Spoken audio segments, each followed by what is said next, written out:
apple. Ayan, apple na niya guys.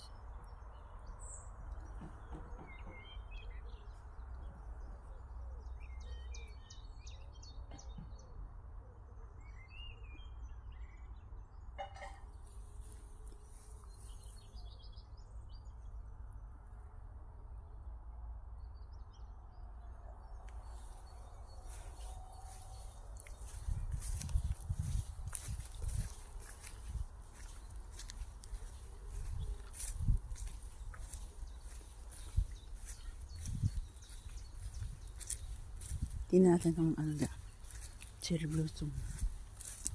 Yan, cherries namin guys. Oh.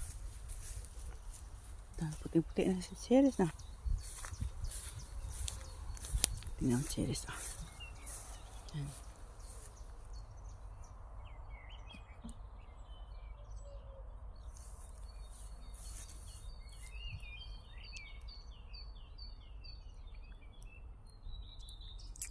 Sa cherry blossom, ang dami siguro ng bunga ngayon guys, no? Pupuno yan sa bunga kung saan yung mga bulaklak. Yun ang magbunga. Kung hindi sila masila sa ulan at sa kalamig at sa yung mga tulips dito. May dito tingnan natin yung cherry blossom dito maliit. Yan Yan, pag malaki na yan, maganda yan siya.